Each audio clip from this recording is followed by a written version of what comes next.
শাওয়াল মাসের রোজার গুরুত্ব ও ফজিলত জানাবেন এবং এর নিয়ম কি, সময়সীমা জানাবেন। শাওয়াল মাসের যে রোজা, এই রোজা সুন্নাত। নবী করিম সাল্লাল্লাহু আলাইহি সাল্লাম শাওয়াল মাসে 6টি রোজা রাখার নির্দেশ আমাদেরকে করতেন ওই মাস উপলক্ষে।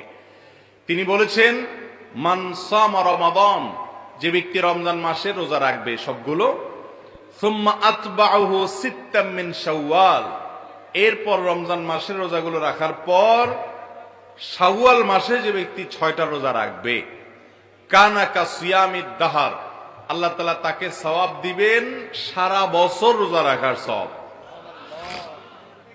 সারা বছর রোজা রাখার সওয়াব কিভাবে হয় এ সম্পর্কে অনেক উলামা ইকরাম, মুহাদ্দিসিন ইকরাম চমৎকার একটা ব্যাখ্যা দিয়েছেন। সেটা হলো, রমাদান মাস ধরেন সর্বোচ্চ 30 দিন হবে পুরা মাস, আর শাওয়ালের 6, 30 আর 6 কয়টা হয়? 36। এই 36কে যদি আপনি 10 দিয়ে গুণ দেন কত হবে? 360। চান্দ্রবর্ষ সৌরবর্ষের চাইতে কয়েকদিন কম হয়। সেই হিসেবে যদি আপনার রমজানের 30 দিন রোজা রাখার পর শাওয়ালে আরো 6টা রোজা রাখেন, তো আল্লাহ তাআলা টোটাল 36টাকে, ওই যে আল্লাহ তাআলা কোন কোন আমলের সওয়াব 10 গুণ, কোনটাকে আরো বেশি বাড়িয়ে দেন, তো এটাকে কমপক্ষে 10 গুণ বাড়িয়ে দিবেন। তাতে 30 দিনের পরে 6টা রোজা রাখার ফলে কেমন যেন আপনি সারা বছর 360 দিন রোজা রাখলেন।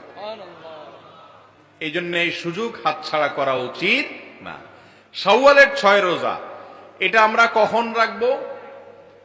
আমরা ঈদের দিন, ঈদ উপলক্ষে যে রোজা রাখা হারাম সেদিন বাদে এরপরে পুরো গোটা মাসের যে কোনো দিন আমরা রাখতে পারবো। এমনকি কেউ যদি শুধু শুক্রবারের সুযোগ পায়, শুধু শুক্রবারে রাখবেন। শুধু শুক্রবারে রোজা রাখা এমনি, শুধু জুমার দিনে রোজা রাখা এমনিতে নিষেধ হাদিসে, কিন্তু শাওয়ালের 6 রোজা হিসাবে আপনি হয়তো ছুটি পান ওই একটা দিন, শুধু সেদিন আপনি রাখবেন, তো রাখতে পারেন। এগুলো শাওয়ালের 6টা রোজা একসাথে রাখতে হবে এমন কোনো জরুরি না।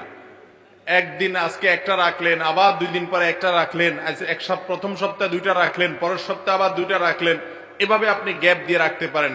গোটা মাসের ভিতরে মোট 6টা হলেই শাওয়ালের 6 রোজা হয়ে যাবে।